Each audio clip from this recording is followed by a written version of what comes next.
নমস্কার, আইবিএমএস নিউজে আপনাদের সকলকে স্বাগত। আইবিএমএস নিউজের সঙ্গে যুক্ত থাকতে সাবস্ক্রাইব করুন এবং শেয়ার করুন আইবিএমএস নিউজ। নিত্য নৈমিত্তিক খবরের আপডেট পেতে বেল আইকনটি প্রেস করুন।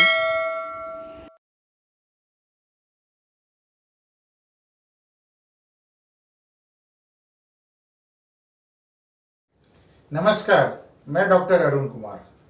वर्ल्ड ब्रेन ट्यूमर डे, इस खास दिवस का क्या है महत्व? जानें ब्रेन ट्यूमर के लक्षण, कारण और उपचार। मानव शरीर की संरचना जितनी जटिल है, शरीर के विभिन्न अंगों में होने वाली बीमारियां भी उतनी ही जटिल है।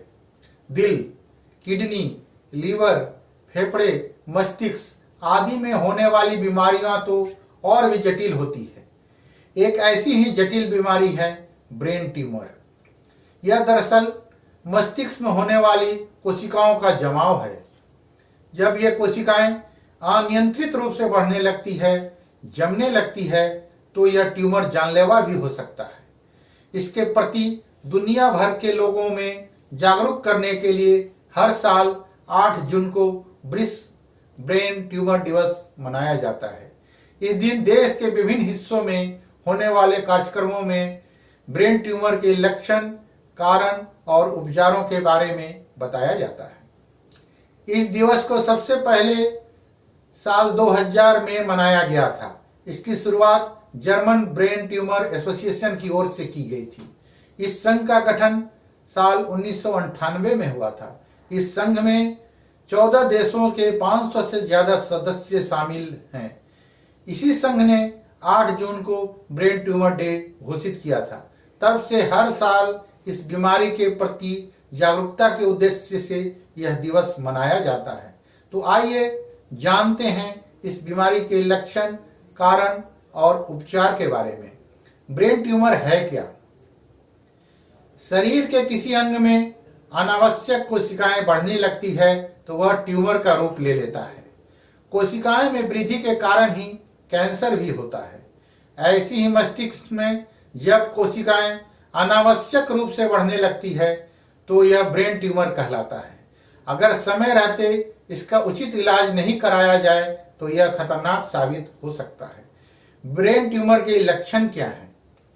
अलग अलग हिस्सों में पैटर्न सिर दर्द होना, असामान्य उल्टी या जी मिचलाना, शरीर का संतुलन बनाए रखने में परेशानी, हाथ और पैर में सनसनी या सूनापन, हाथ पैर की गति की धीमी होने की समस्या, पीड़ित व्यक्ति के कई बार गंभीर सिर दर्द, बोलने और सुनने में परेशानी हो सकती है, आम दिनचर्या में भी भ्रमित होना, दौरे भी पड़ सकते हैं। ब्रेन ट्यूमर के प्रकार: कैंसर युक्त ब्रेन ट्यूमर, इसे मैलिग्नेंट ब्रेन ट्यूमर भी कहा जाता है। इसकी शुरुआत मस्तिष्क के अलावे ब्रेस्ट कैंसर या अन्य कैंसर से भी हो सकती है। गैर कैंसर ब्रेन ट्यूमर, इसे बिनाइन ब्रेन ट्यूमर भी कहा जाता है। इसकी शुरुआत बहुत धीरे होती है और फिर से होने की संभावना भी कम रहती है, इसलिए इसे निम्न स्तरीय कैंसर के रूप में देखा जाता है। ब्रेन ट्यूमर के कारण: इसको कोई बहुत स्पष्ट कारण ज्ञात नहीं है। विशेषज्ञों के मुताबिक डीएनए में म्यूटेशन होने पर ट्यूमर विकसित होने लगते हैं। मस्तिष्क की कोशिकाएं तेजी से बढ़ते हैं और बढ़ने लगती है। इसका खतरा बढ़ना कुछ कारकों पर निर्भर करता है, जैसे कि उम्र के साथ या फिर आनुवंशिक रूप से। हालांकि इसकी संभावना कम रहती है। आयनीकृत रेडिएशन के संपर्क में रहने वाले लोगों को भी इसका खतरा रहता है। ब्रेन ट्यूमर का उपचार: ब्रेन ट्यूमर के उपचार के लिए डॉक्टर मरीज की मेडिकल हिस्ट्री पूछते हैं और फिर बेहद विस्तृत न्यूरोलॉजिकल टेस्ट करवाते हैं।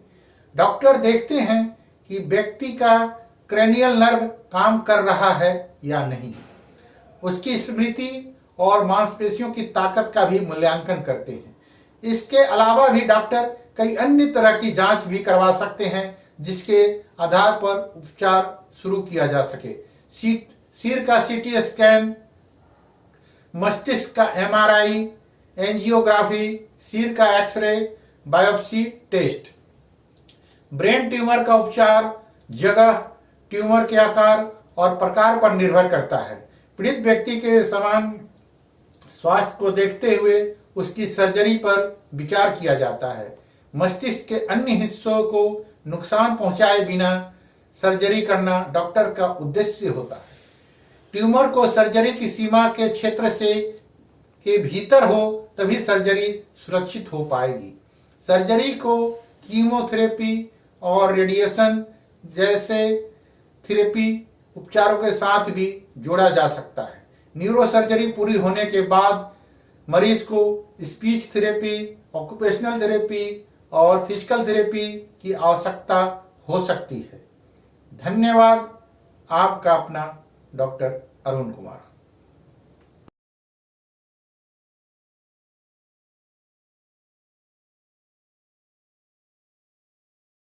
नमस्कार। आपकी इम्यूनिटी कमजोर है या नहीं, ये 5 लक्षण बताते हैं सब कुछ। कोरोना वायरस महामारी ने बुरी तरह से दुनिया को अपने चपेट में ले रखा है। हालांकि इस वायरस की चपेट में आने के बाद लाखों लोग ठीक भी हो चुके हैं और इसमें सबसे अहम भूमिका निभाती है इंसान के शरीर की रोग प्रतिरोधक क्षमता यानी इम्यूनिटी। डॉक्टरों के मुताबिक वही लोग कोरोना की चपेट में जल्दी आ रहे हैं या उनमें कोरोना के गंभीर लक्षण दिखने लगते हैं जिनकी रोग प्रतिरोधक क्षमता कमजोर है। इसकी कई वजह हो सकती है, जैसे कि संक्रमित होने वाला व्यक्ति पहले से ही किसी न किसी बीमारी से पीड़ित हो या उसे अत्यधिक शराब या सिगरेट की लत हो। हम आपको यहाँ कुछ लक्षणों के बारे में बताने जा रहे हैं जिससे यह पता किया जा सकता है कि आपकी रोग प्रतिरोधक क्षमता यानी इम्यूनिटी कमजोर है या नहीं। नींद पूरी ना होने पर या तनाव होने पर इंसान को हमेशा थकान महसूस होने लगती है। अगर आपको भी हर वक्त थकान महसूस होती है तो इसका मतलब यह है कि आपकी रोग प्रतिरोधक क्षमता या तो कमजोर है या हो रही है। मौसम के बदलने पर अक्सर लोग बीमार पड़ ही जाते हैं, खासकर बरसात के मौसम में लोग सर्दी, जुकाम और बुखार से पीड़ित हो जाते हैं। लेकिन अगर आप बार बार बीमार पड़ रहे हैं तो इसका मतलब ये हो सकता है कि आपकी रोग प्रतिरोधक क्षमता यानी इम्यूनिटी पावर कमजोर है। अक्सर आपने सुना होगा कि शरीर में सारी परेशानियों की जड़ पेट से जुड़ी समस्याओं से होती है। ये कुछ हद तक सही भी है, डॉक्टर भी ऐसा ही मानते हैं। अगर आपको भी पाचन संबंधी समस्या ये हमेशा होती है तो इसका मतलब साफ है कि आपकी इम्यूनिटी कमजोर है। कई लोगों को एलर्जी की शिकायत होती है जिसकी वजह से कभी कभी उन्हें बुखार भी आ जाता है। यह भी शरीर के रोग प्रतिरोधक क्षमता के कमजोर होने का संकेत हो सकता है। शरीर में घाव का होना आम बात है जो शरीर से निकलने वाली खून को रोकती है, लेकिन अगर आपका घाव जल्दी से नहीं भरता है यह इस बात का संकेत हो सकता है कि आपकी इम्यूनिटी कमजोर है। मैं ललिता कुमारी, धन्यवाद।